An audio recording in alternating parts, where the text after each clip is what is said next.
Salut à tous, aujourd'hui encore on se retrouve pour une nouvelle vidéo qui est toujours la suite de ce qu'on avait commencé, notre slider. En gros là, déjà on a un slider, mais on va essayer de l'améliorer un peu. Juste avant de commencer, un truc que je trouve pas, un truc qui cloche ici, parce que nous on avait dit qu'on allait créer un slider avec 5 images, et sûrement il y a des gens qui l'ont remarqué, mais il n'y a que 4 images qui slide. Voilà, si on prend celle-là, ça fait 2, 3, 4, voilà, et puis ça revient sur notre image, alors qu'on avait mis 5 images en tout. En fait, le problème est dû à ça, à ma condition ici, je pense que j'avais pas fait gaffe à ça, tout ici, tac, tac, tac, alors là, je vais dire que le compteur, si le compteur égale un slide.9, alors, parce que là, si vous avez remarqué, on a d'abord incrémenté avant de commencer notre slide. Du coup, il faut que ça aille jusque de toutes les façons, il va jamais rentrer ici. D'accord, c'est pour cela que notre cinquième image ne sortait pas. Là maintenant, ok, normalement là on a, voilà, on n'avait pas l'image là. Maintenant on l'a. Et encore, il y a un truc aussi que j'aime pas trop. Il n'y a pas effet de transition, l'image elle saute comme ça directement. Je trouve ça un peu dégueulasse quoi. Pas dégueulasse mais c'est pas trop cool. Du coup, nous ce qu'on va faire, on va juste faire, on va faire une transition linéaire d'une seconde. Voilà, on va faire ça. On va actualiser. Pourquoi? Parce que des fois il faut actualiser plus. Alors, transition, pourquoi ça marche pas ça? Alors, transition, je vais voir peut-être transform. Voilà, ok. Et là, comme on avait mis une seconde, et là on a dit que à chaque une seconde ça revient, c'est pour cela que c'est si rapide comme ça. Voilà, ça s'arrête même pas, parce que là on a une seconde. Si on vient ici encore, on avait mis une seconde, 1000 millisecondes, donc une seconde. C'est pour cela que ça fait un peu speed comme ça. Et pour remédier à ça, c'est simple, on va juste changer ici. On va faire par exemple 4 secondes, voilà. Et on va remonter, parce que je l'avais appelé avant, voilà ici, je vais mettre 4 secondes. En gros, vous pouvez utiliser une variable comme ça, d'aller vérifier une fois comme ça. Voilà, là, ok. J'ai fait une bêtise. Ah, ok, là, ok. C'est juste que j'avais mis 4 secondes, du coup, là, ça va tarder un peu. Voilà, ok, l'image s'arrête. Ok, vous pouvez augmenter le nombre de secondes que vous voulez. Ici, vous pouvez changer, mettre, si ça c'est trop lent pour vous, vous pouvez diminuer ou augmenter comme vous le voulez. Mais bon, moi, je vais laisser comme ça. Alors, sans plus tarder, on va commencer. Je vous avais dit qu'on allait travailler avec PHP lors. Attends, voilà, j'avais dit qu'on allait travailler avec PHP et on va pas trop s'avancer non plus sur PHP, hein. Mais voilà, juste pour récupérer une couleur ici et de le mettre juste pour pouvoir l'utiliser comme background. Ok, donc pour ceux qui n'ont jamais fait du PHP, c'est simple, vous allez juste télécharger logiciel WAMP Server et ça, vous tapez juste WAMP Server, WAMP Server download, WAMP Server download, vous cliquez dessus, voilà, vous venez ici, vous venez sur download et puis vous choisissez soit 32 ou 64 bits, voilà, soit vous remplissez ça ou sinon vous passez directement au téléchargement, voilà. Et une fois téléchargé, vous devez l'installer. Aussi c'est facile, il suffit juste de mettre des clics et puis voilà, vous l'installez correctement. Et une fois que c'est installé, vous n'avez jusqu'à le lancer. Pour le lancer, vous cherchez juste WAMP Server, vous double-cliquez dessus. Et normalement, si tout est ok, c'est bien lancé, vous devrez avoir un truc comme ça. Si c'est rouge, c'est qu'il y a quelque chose qui cloche. Soit vous redémarrez votre ordinateur ou bien vous reprenez l'installation. Donc moi, je vais considérer que tout s'est bien passé, que vous avez tout installé. On va directement commencer. Avant de commencer, il y a un petit souci parce que là, on va travailler avec le port 80. Du coup, ce qu'on va faire, on va venir ici. Bon. Le dossier qu'on avait créé, on va déplacer notre dossier, on va venir par exemple là, tac, et ici WAMP Server 64, mais moi comme j'ai créé un sous-dossier qui s'appelle PHP, au moment où vous cliquez dedans, vous allez trouver un dossier qui s'appelle www, voilà, là je vous montre, ici, voilà, alors, le dossier www là, vous cliquez dedans et vous coulez votre dossier. Et puis c'est tout. Une fois que ça c'est fait, donc vous êtes prêt à travailler. Donc je vous montre juste là, voilà, on me dit ici que mon slider se trouve dans le dossier C, après PHP, W, dans le dossier tuto, ainsi de suite. Du coup, pour le lancer, fermer ça pour vous montrer qu'est-ce que ça fait. Je vais juste, voilà, ça aussi, je vais le fermer. Je vais taper 127. C'est localhost, hein, donc c'est l'adresse du localhost 127.0.0.1. Puis vous tapez juste le nom de votre dossier parce que vous êtes déjà dans W. Par défaut, il part dans le dossier W. C'est pour cela que j'avais dit de le placer là-bas, en fait. Après là, vous cliquez. Moi, comme il y a un sous-dossier qui s'appelle Slider, voilà, je clique dessus, voilà, il va directement m'ouvrir ici et je clique sur slider.php pour m'ouvrir ça. Si vous avez des questions, n'hésitez pas à me les poser dans les commentaires, comme ça je vais essayer de répondre. Je vais essayer de vous répondre clairement. Et voilà. Alors, ok, maintenant que l'installation est ok, on peut directement passer au code. Alors, juste, j'ai fait pour utiliser PHP, hein, c'est comme des balises, on ouvre une balise PHP, voilà, c'est comme ça on l'ouvre avec inférieur point d'interrogation PHP et on le ferme ici. Donc tout ce qui est en PHP, on le met ici. Et pour déclarer une variable, on utilise $ et le nom de la variable et on donne ce qu'elle contient. Là, moi, ce que j'ai fait, parce qu'on aura besoin en fait des liens de nos 5 images. C'est ce que j'ai créé un tableau là, un tableau qui contient les liens de nos 5 images. Voilà, 1, 2, 3, 4. C'est juste ça que j'ai copié-collé ici. Sinon, si par exemple vos images se trouvent dans une base de données, vous pouvez récupérer les images et créer une boucle et à chaque fois, pour chaque image, vous ajoutez l'URL de votre image dans le tableau avec l'arrêt push. Donc, j'imagine que vous savez déjà comment ça fonctionne, mais pour nous, je vais juste vous montrer ici. Je l'ai fait manuellement. Et après ça, maintenant, on va commencer l'implémentation de notre code. Alors, nous, pour récupérer la couleur, on va utiliser une fonction de PHP. Alors, c'est image colorate. Image colorate, vous pouvez venir ici, voilà, vous tapez juste, vous pouvez aller sur Google, vous tapez image colorate et sur le premier lien, vous cliquez dessus, voilà, vous allez tomber sur le manuel de PHP. Vous allez, en gros, ça c'est très bien fait, vous allez trouver tout ce qui vous intéresse. C'est bien détaillé, il y a même plus de détails et tout, donc voilà, on va pas en tout parler, il y a beaucoup de fonctions, donc n'hésitez pas à consulter leur doc et tout, voilà. Alors là c'est bon, juste moi ce qui m'intéresse dans le truc là c'est l'exemple qu'ils ont donné, parce qu'on va utiliser exactement ce qu'ils ont fait là. Je vais directement copier ça, ne vous inquiétez pas, je vais vous expliquer ce que ça fait. De toutes les façons, si c'est pas trop bien clair, vous pouvez aller voir leur documentation, c'est bien. Okay. Alors, je vais coller ça ici. Alors, par contre, je vais l'indenter. Ok. En gros, ce qu'on a là, ce que je vais faire, moi, tout ça là, moi, je vais faire une fonction, une fonction en fait qui va me permettre de récupérer la couleur d'un pixel. D'accord. Genre, si on donne une image à un pixel, à des coordonnées x et y, je vais récupérer la couleur de l'image qui se trouve là-bas. Du coup, moi, je vais appeler ça ma fonction. Peut-être je vais l'appeler, je sais pas si c'est background ou bien color, juste. Hein. Alors, je vais dire que c'est function. Alors, pour déclarer une fonction en PHP, c'est un peu comme JavaScript. Hein. On écrit fonction, puis on donne le nom de la fonction et après, voilà, s'il y a des paramètres, par défaut, on donne les paramètres et on ouvre les crochets et on commence à implémenter. Du coup, fonction, voilà. Là, ils disent public function. En gros, ça c'est pour les classes et tout. Voilà, mais moi, c'est juste une fonction normale. Hein. Je travaille pas avec les classes. Donc, fonction, name, le nom de la fonction, je le colore.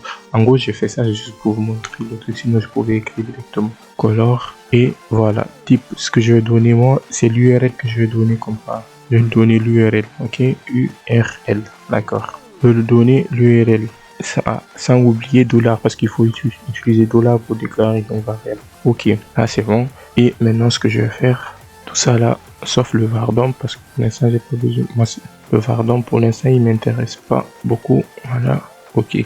Là, déjà, le vardom, là. Il faut même, je vais utiliser juste pour afficher les trucs. Alors, une function color et je l'ai dit que quoi, $URL. Il prend $URL comme paramètre là, par exemple, c'est imageactu.jpg.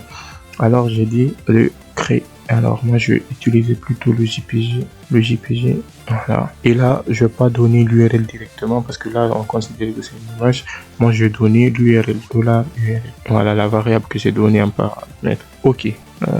Donc, $img, alors $rgb égale à colorate. Maintenant, ça, image colorate, ça permet de récupérer dans l'image que j'ai donnée ici, l'URL, on va dire, aux coordonnées. Par exemple, là, je laisse ce qu'ils ont donné par défaut, on va voir qu'est-ce que ça donne, s'il faut le modifier ou pas. X10, Y15, ça va retourner la couleur. Puis maintenant, quand ça retourne ça, on va déclarer une variable, voilà, qui va récupérer la couleur ici et le convertir au format.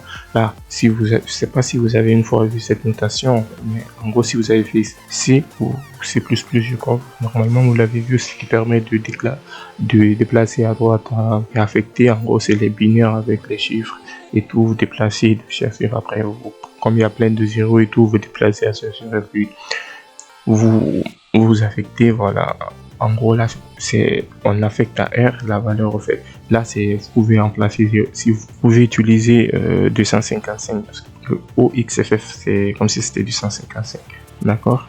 Alors, le R, faut toujours vous rappeler que le RGB, le R c'est 16, le G c'est 8 et voilà l'autre c'est... Bon, prenez directement le RGB et vous faites ça.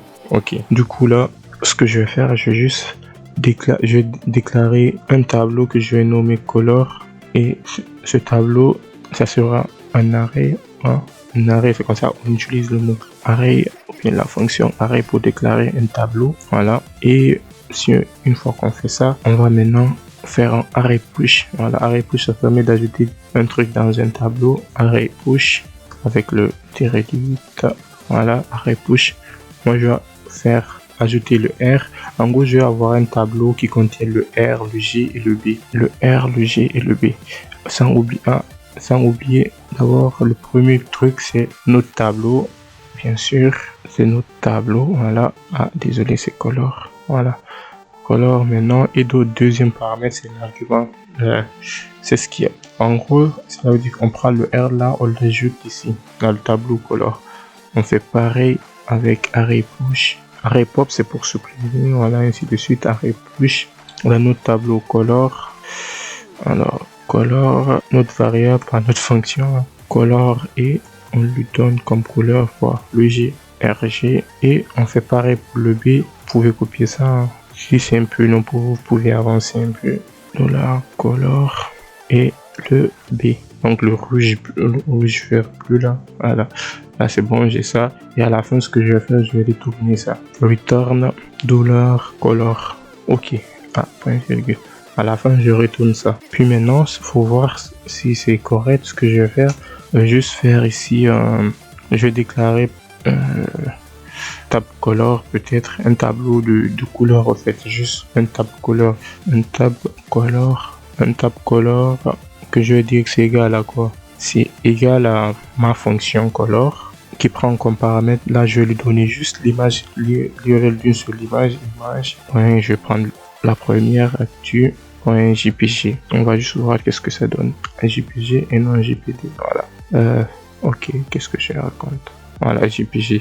On enregistre. On va voir qu'est-ce que... Alors, pas pour quand même colorer ça, mais bon, on va le voir tout de suite. S'il y a une erreur, on le saura. En ligne 4. Peut-être que j'ai mal tapé le truc. On va venir ici, on va voir le jpg. Peut-être que je l'ai mal écrit. C'est ça, c'est celui-là en fait. Voilà, je clique dessus et je copie ça. Peut-être que je l'avais mal écrit. Ah oui, j'avais oublié le E ici. Voilà, là, on voit maintenant qu'il ne le met plus en rouge. Voilà, là c'est bon. Ok, ce que je vais faire en var dump. Je vais afficher notre $tab. Je l'avais nommé tabs color. C'est $, désolé. Tabs color. Voilà, juste pour voir ce qu'il y a dedans. Ah, juste pour voir ce qu'il y a dedans. Voilà. Voilà, notre RGR c'est 1367 et 167. Là on a récupéré notre RGB, donc on va utiliser ça pour pour changer le background. Voilà, maintenant ce que je vais faire, voilà, ce que je vais faire maintenant, c'est de récupérer, c'est de créer encore dans ce tableau là. Au lieu de récupérer juste pour une image, je vais récupérer tout ça au fait et de le stocker dans un tableau. Et pour ce faire, je laisse toujours ça, d'accord, et je vais faire un for each. C'est comme la boucle for, mais un peu plus moderne, on va dire. Alors, $tab, je vais supprimer ça, voilà. $tab, ah oui, je l'ai déjà déclaré ici, ok, c'est bon. Là, déjà, je l'ai là, ok, donc il n'y a pas à le redéclarer. Alors, $tab, donc for each $tab as tab.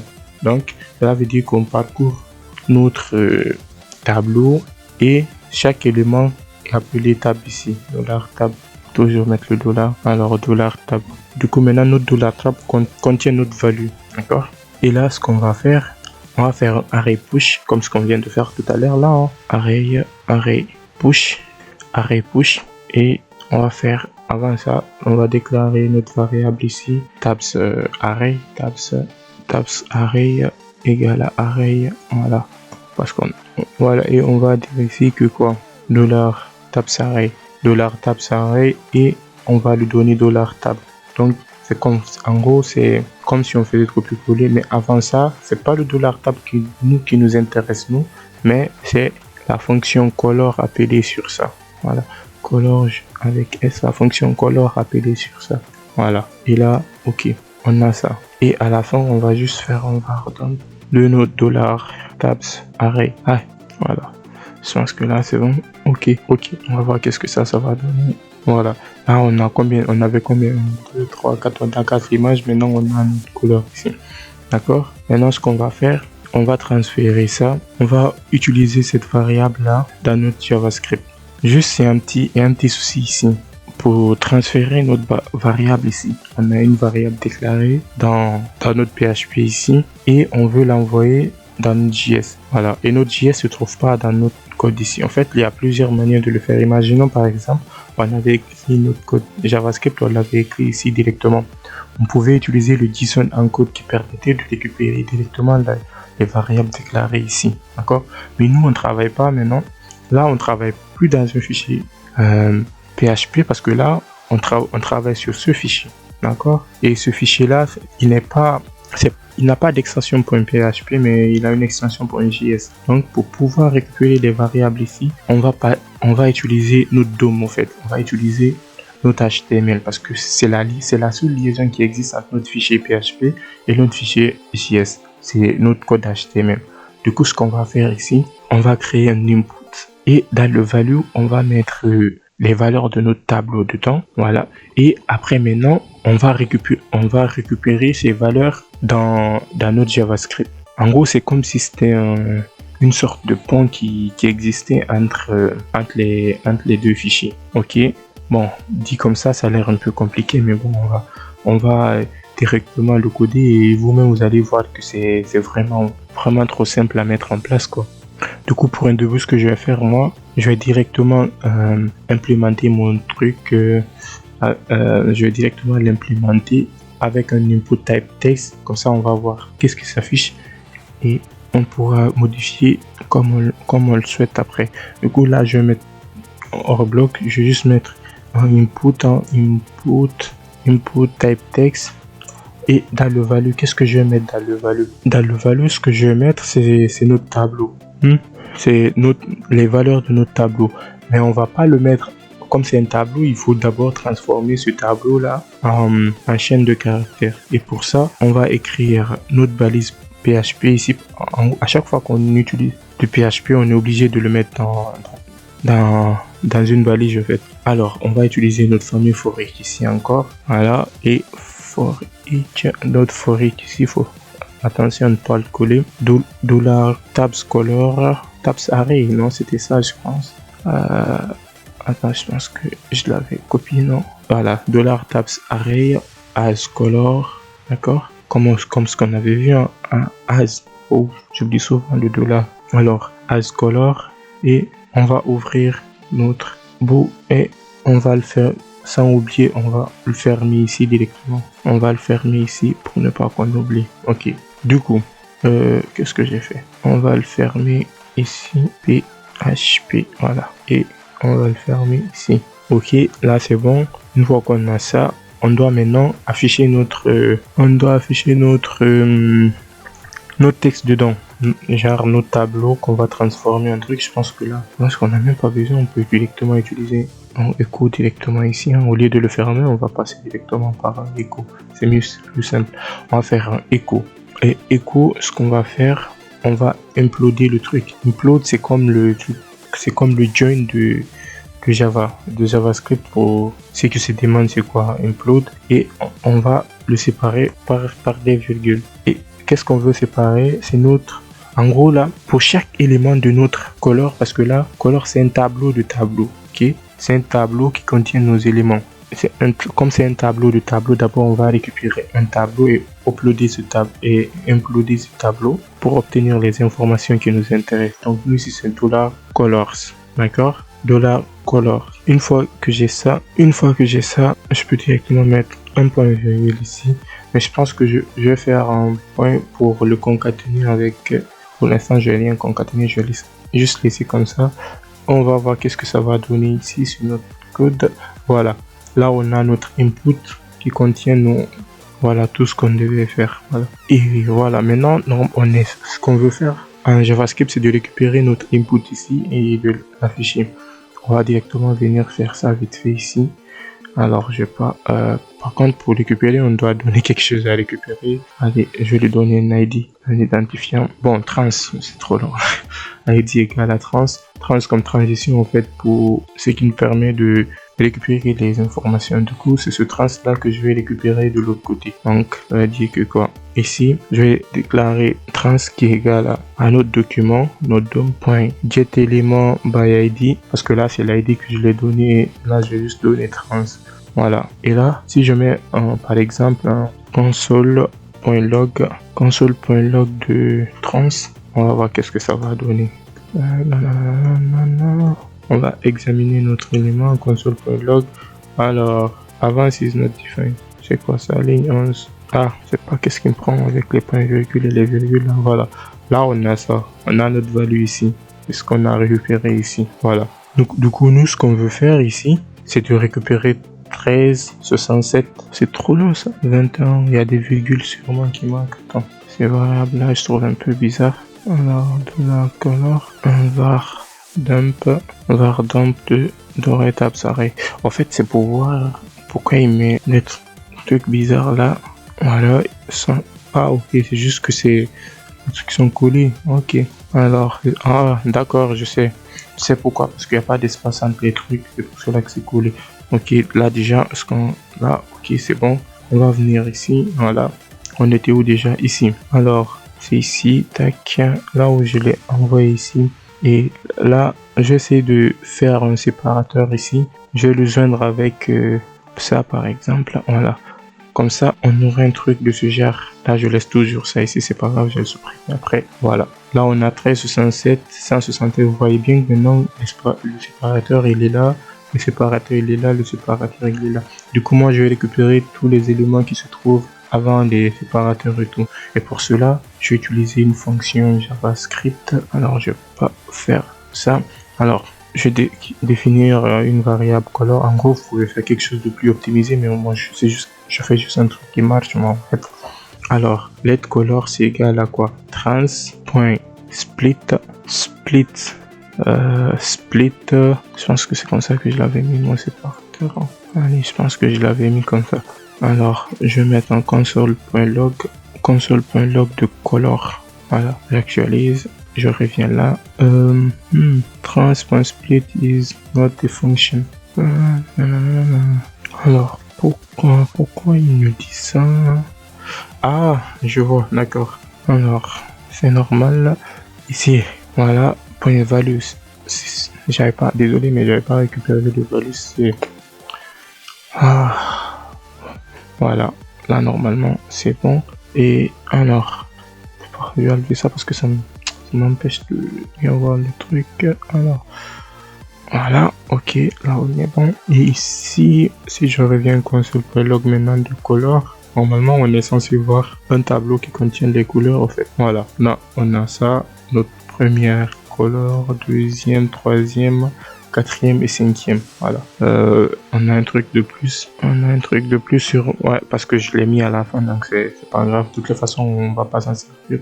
Tout ce qui nous intéresse, c'était d'obtenir les 5 là. Ok. Et maintenant, ce qu'on va faire, je vais venir ici. Et là, ce que je vais faire, je vais changer notre background. Déjà, on a notre couleur, c'est simple. On fait juste content. Oula. Content.style.background. Et notre background c'est égal à RGB. J'utilise ça pour quoi? RGB qui prend un paramètre quoi. Qu'est-ce qu'on va le donner? Notre couleur, bah directement. Notre couleur c'est quoi? C'est notre tableau couleur crochet de notre compteur. Voilà. Et là, si j'actualise, on devrait avoir normalement un truc. Voilà. Juste il y a un petit problème là. Alors, je te laisse défiler. Vas-y, avance. Ah, d'accord. Là, parce que j'ai dit transforme, ce que je vais faire, je vais mettre en all ici. Alors, ah, ok. Style. Qu'est-ce que je compte? Slider. Actualise. Et voilà. Là, on a juste récupéré la couleur ici. Comme ça, c'est translate. Voilà, on a récupéré la couleur ici. Alors, je ici le transforme ici. Voilà. Et dans notre slider, on va mettre en transition. Juste pour voir un petit truc là, qu'est-ce qui va se passer. Et je fais ça. Là, c'est normal hein, que la première image ne s'affiche pas avec la couleur, c'est normal. On va gérer ça après. Voilà, là, voilà, ça retarde un peu avant de venir. Voilà, ok.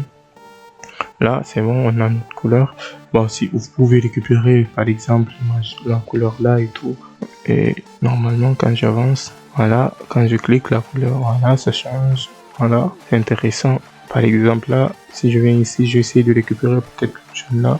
Là, ça se trouve ici, ça dépasse un peu la moitié, donc juste essayer de prendre 270 ici et essayer de diminuer ici un peu 80. Si ça marche pas ici, bah je laisse comme ça. Je vous laisserai calculer par vous-même ça. Alors voilà, déjà je pense que comme ça c'est mieux. Ok, bah là c'est bon, on laisse comme ça. On a notre couleur, voilà. Ok, c'est bon, je laisse comme ça. On va faire de telle sorte qu'au début, parce que là quand on actualise, vous voyez ici, il n'a pas mis de background. Et pour faire ça, c'est simple. C'est juste ce qu'on a fait ici, qu'on va copier ici au fait. Parce que là, vous avez vu, on incrémente directement avant de lancer, voilà. On le met ici, comme ça, ça va directement prendre ça. C'est pour cela qu'on avait déclaré le compteur en haut ici. Voilà, si on actualise maintenant, voilà, on voit bien qu'il y a notre background qui s'affiche ici. Avec un peu de transition. Si ça vous plaît pas, vous pouvez enlever, voilà. Voilà, ok, nickel. Ok, voilà, je pense que même, voilà. Mais il y a un petit souci parce que là, si on revient ici et qu'on actualise, quand on avance ici, ok, la couleur est là, mais quand on recule, bah, c'est la même couleur, quoi. Voilà, c'est la même couleur. C'est juste parce qu'on n'a pas appelé la fond, on doit appeler le même truc ici encore. Pour changer la couleur, bah, on doit l'appeler ici encore. Voilà, on doit copier ça ici pour que ça soit plus perfect. Voilà, notre couleur ici, on avance, boum, ça change de couleur, on recule, ça nous envoie le truc. Ouais, vous pouvez essayer de faire des trucs plus beaux que ça, hein. Vous pouvez faire des lignes gradient pour avoir un peu de truc blanc comme ça là, en gros, vous pouvez faire ce que vous voulez, quoi. Je sais pas si je mets le body ici, par exemple, je sais pas si ça va le faire, si je mets le body. On va essayer. Bon. Ok, pour le body, ah oui, body is not defined. Ah oui, parce que j'ai pas récupéré le body. Alors imaginons que je vais faire directement, par exemple ici, document.query selector. Voilà, je vais récupérer le body et dans le body je vais mettre ça. Voilà. Ok. Et là c'est notre avance. C'est juste pour vous montrer hein, qu'on peut faire beaucoup de choses avec ça. Alors, juste par contre, body is not defined. Ah. Ok. Voilà, là il va me faire, mais il faut d'abord qu'il avance pour qu'il change de truc. Alors voilà, qu'il avance, vous voyez. Par contre là, comme j'avais enlevé la couleur qui était là, c'est pour cela qu'il garde toujours le même background ici. D'accord, là c'est juste le body qui change. Ok, Et quand il avance aussi, voilà la couleur ici. Je pouvais mettre maintenant les deux ici par exemple. Je pouvais copier ça. C'est juste que ça. Je peux copier ça et mettre pour que en fait tous les deux soient comme ça. Parce que au début déjà que je l'ai changé, c'est juste un exemple là. Et là je mets directement mon slider ici. Voilà. C'est juste un exemple que je donne ici. Je reprends. Là, j'ai pas mis de body. Voilà. Ok, vous voyez maintenant que tout est. Vous pouvez agrandir votre image, envoyé. Nickel. Vous récupérez la couleur qui vous intéresse et vous gérez ça vite fait et puis c'est tout. Et puis c'est tout. Voilà. Bon, je pense que là déjà ça fait beaucoup hein, parce que là c'est un peu long. Je voulais vous montrer comment faire défiler avec du texte ici, par là, des logos, des prix et tout. Ah, juste un petit truc là. Le truc qui s'affiche ici, bah non, nous on veut pas que ça s'affiche ici. Et ça, là, on va faire au lieu de mettre un type texte, on va mettre un type hidden. Comme ça va jamais s'afficher en fait. Voilà. Voilà, il va masquer ça. Voilà, maintenant. En fait, j'ai utilisé ça, c'est juste pour récupérer en fait les informations ici. Voilà, comme je vous avais dit, c'est juste un pont. Là, vous pouvez changer la couleur ici encore. Voilà, si ça vous intéresse, vous pouvez me laisser dans les commentaires. Je vais vous montrer comment faire un filtre ici. Comme ça va un peu diminuer. Par exemple, si vous avez une image, vous voulez l'agrandir, que ça va gâter un peu la qualité de l'image et que vous voulez pas que les gens s'aperçoivent que la qualité n'est pas si bonne parce que déjà vous l'avez écarté, vous l'avez agrandi, donc vous l'avez complètement déformé, donc il faudra le flouter un peu pour que ça soit un peu genre vous le faites à votre style quoi. Vous faites un filtre à travers, là par exemple vous récupérez la couleur là, vous filtrez avec la couleur que vous avez récupérée ici, vous pouvez filtrer vos images pour que ça se confond un peu, voilà. Et tout, les bordures là, vous pouvez... Peut-être que je vais faire une vidéo parce que je vous avais promis une vidéo avec les textes et tout. Pour styliser un peu le truc, je vais le faire. Hein. Voilà, ça va être la vidéo qui va suivre celle-là. Donc n'hésitez pas à vous abonner pour ne rater aucune vidéo, d'accord? Et merci d'avoir regardé la vidéo. On se voit la prochaine fois pour la suite de ça. Allez, ciao ciao ciao.